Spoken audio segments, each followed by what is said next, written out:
Yo, what's happening, guys? Welcome to a brand new edition of Rave Diaries and Tower Block Tales.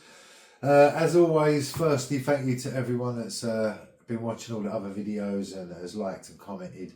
And of course, those of you that have subscribed already, thank you. If you haven't already, then please do. And obviously, right, the lights are flickering.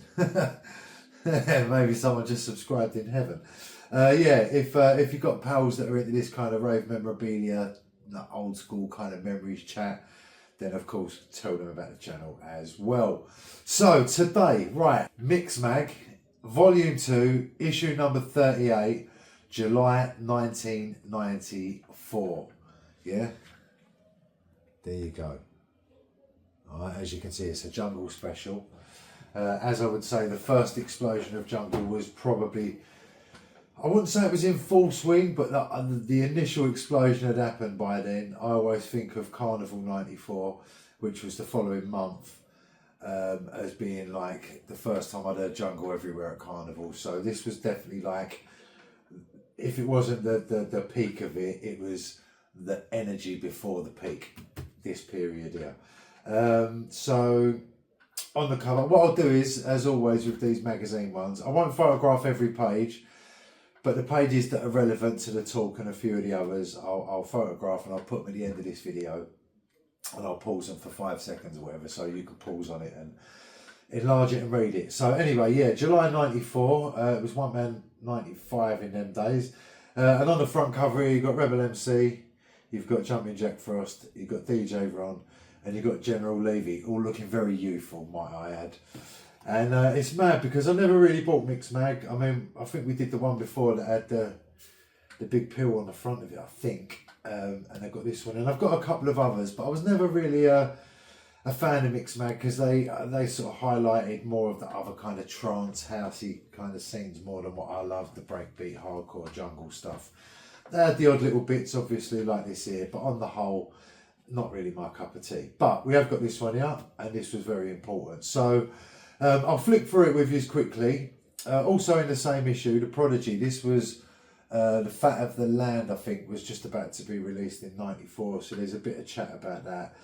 And some other bits and bobs, but like I say, I'll put the photos up afterwards so you can have a look through it all properly yourselves. But yeah, so flicking through, first page is a photo of my old mate Leroy there, look. Leroy Prodigy.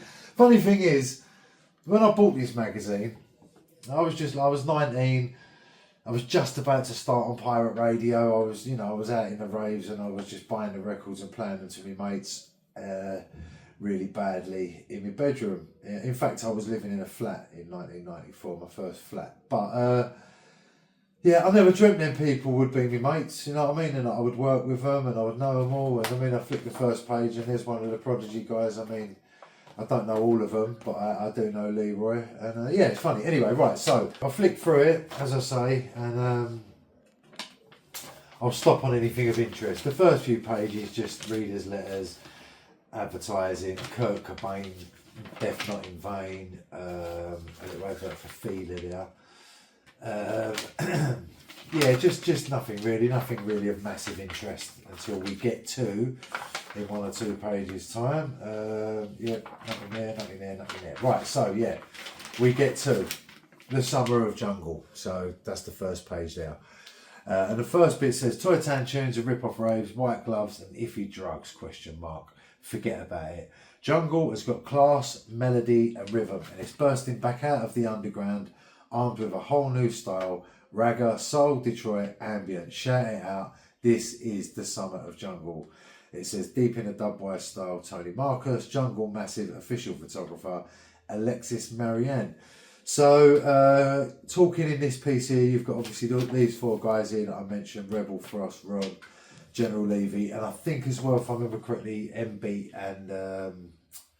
and his dad, who was the label owner at Rink Records, speaking a bit. But we'll flick through it quickly. The first bit is just about kind of painting the picture. You've got to think, at this time, jungle was just becoming a thing, you know what I mean? So not everybody knew about it and not everybody understood it. So it's kind of like painting the backdrop to this summer of jungle, which was 1994. And then they've got, you know, this party, they're getting together with the guys and talking to them, and they're telling them about the different influences. It's not just ragga, it's a bit of this and a bit of that, a bit of rare groove, a bit of soul and whatnot. So it's kind of explained its way through that. Some stuff about the nights and bits and bobs. Then it comes into the bit about General Levy having the incredible tune. Obviously at this point they hadn't all fell out with him, must have been just pre that. And then it goes, like I say, yeah, it goes into a bit about the Rank Records and MB story, going right the way through to sort of like where they see the future of jungle, and I think it's a bit of Danny Donnelly might even have a chat in here as well. Paul Ibize for you. So there's a little bit with some of the key players in jungle, then a top 10 classic labels and tunes from DJ Ron. So like I say, I'll get that photographed so you can read it all properly anyway. But there's Tenafly there, Top Cat. Right, you'll see it. I didn't even clock that before. Anyway, so the thing about this is, I mean, like I said, I didn't really buy Mixmag or DJ Mag or any of them kind of mags because they just didn't really speak to me and what I loved. But things like this, much like the Channel 4 documentary and the odd little bits that Jungle got along the way where it was positive about the music that we loved, I would say this is one of them. I mean, a front page Mixmag, even though it wasn't my cup of tea as a magazine, it was a huge deal in the world of clubbing and magazines. So to have this in here was a good thing, man. You know, obviously I bought it because I remember seeing it, and bang, it was straight in my bag. So anyway, you'll be able to read that yourselves. Like I say, I'll photograph each page and pause it for a few seconds on each one so you can read it yourselves. Drugs in the army. This is about drugs being taken in the army. Some more advertising there. Gate crash. There's a bit about IB for here as well, which obviously this is 1994. So I'll photograph this for you as well, because a lot of you guys that maybe didn't get, I didn't go to Ibiza for a long time after 94. In the 2000s I went for the first time, so it didn't appeal to me back then. But obviously going there now and knowing what I know and working there and being around it and the people so much, that will be an interesting read. I'm actually going to have a little read of that myself, so I'll photograph that. A little jungle thing there, a little bit of advertising. Crystal Waters, a story of what she's done after, because you've got to think Gypsy Woman was 91, so this is her saying that I can sing more than Lonely, Love the Dark. So that is about that. A little cartoon there, a bit more advertising. Right, so the Prodigy hit Germany from Monster Rave with their new album, Music for the Jilted Generation. I said fat and I got it all wrong, didn't I? Anyway, that's not important. The album's got guitars on it and nobody's got any draw. What is Liam Howlett playing at? And the thing is Guitar Hero, the headline. So this is about them taking a different direction off the back of the Prodigy Experience album and, you know, Charlie and Your Love and Outer Space and all that. They were just about to embark on a new era here. Music for the Jilted Generation obviously become a huge album and a massive sort of pivotal moment, I guess, for the Prodigy, where I don't want to say they left Rave behind, but they became the Prodigy, you know what I mean?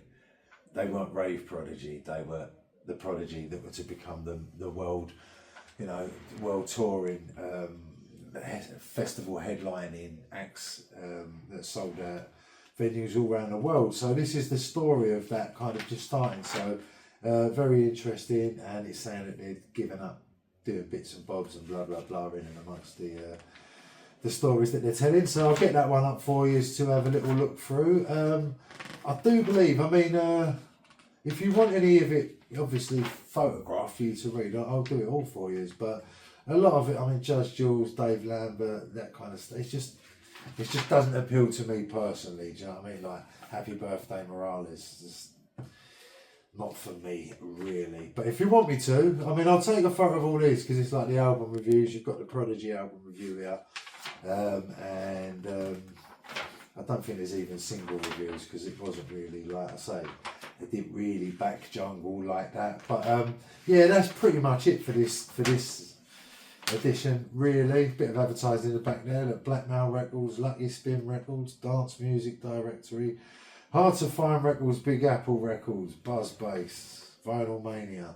And then there's Catch the Pigeon Ear Contact. So look, you need people to go clubbing with, to hang out with, to have sex with, to join your band, to write to you, to send you information, or you need people you've met out to contact you. You join the thousands writing in to Catch the Pigeon. Your problem is solved. Blah, blah, blah. I'll take a photo of that. I mean, for instance, Sally in Japan, Melbourne Raver, tell me about your journeys so I feel like I went to. Jay Derby, help. Holidaying in Nuki in July, met the locals, give me the lowdown on house funk, acid jazz, rare groove. Heck, almost anything. Clubs, please. And there's, I don't know. I'll take a photo of it so you can read it. Advert for the Edge. Yeah, pretty much it. Cream on the back. Not literally, the advert. So, yeah, like I say, not a massive amount that appeals to me as a follower of what I did through this era especially. I was a hardcore junglist in this era, so I didn't care about none of the other music. But, yeah, this mattered. This magazine mattered, and this feature in this magazine mattered. Not just for the scene, you know, but for people like me, it gave us an identity as ravers that weren't connected in the way like I was one of the lads. I bought records. I stood at the back of the queue. I didn't get promos. I weren't cutting dub plates. I wasn't on the radio at that time. I was just a bedroom DJ and a ticket buying raver that loved this thing. And when I saw things like this and the London Something documentary, little bits and pieces along the way on my journey into becoming, you know, involved as I did over the years, things like this really, really did matter. So, big up Mixmag. We appreciated it as readers and ravers and fans of the music, that our thing was highlighted in a positive way, you know what I mean, not in a negative way. As many faults as I could pick in these kind of magazines, publications and press and stuff for not supporting things from London, you know what I mean, UK, which jungle music is a UK born and bred music, which you would have thought back in the day more people would have got behind. But there you go. That's how it went, you know what I mean? It is what it is, and we made it this far without it. So, you know what I mean? It's all part of the story, isn't it? But yeah, I could pick fault in so much of it, but on this occasion, I have to big up the Mixmag crew, and I've got to big up the lads there as well. And I've got to say RIP to Tenafly. I just clocked that was a photo of you in there, brother. I was talking about the MB stuff, the wording around that photo, and I see you looking back at me. So yeah, RIP Tenafly, legendary, top cat in that photo as well. Yeah, and all of the junglists that have been there since before jungle, through jungle, at its peak times, which would have been around about this era, and then through its up and down times, and we're still in now, junglists, you know what I mean? It's never gone away. People say jungle's back to me. Oh, jungle's back. I'm like, bruv, what do you mean jungle's back? Back where? It can't be back if it never went away. But yeah, this though, this was the first peak and explosion. So I kind of half understand it when people say that, if they're not in it like what a lot of us are. But yeah, big up Mixmag, and you guys enjoy the bits that I photograph and put up after I sign out now, saying thank you for watching, and don't forget to subscribe if you haven't already. There's loads of these Rave Diaries videos now. I'm up to nearly 40 odd, I think, and there's plenty more still to come. Also, of course, we've got the Run Come Follow Uncle Doug's video diary in the other playlist, which is my week to week diary on the road, sort of, not just DJing, it's my life, a bit of everything, Dan Tesco's, everything. So maybe that'll appeal to you as well, maybe it won't. But thank you as always. I'll see you on the next edition, yeah. Thank you for watching. Peace and love. Right.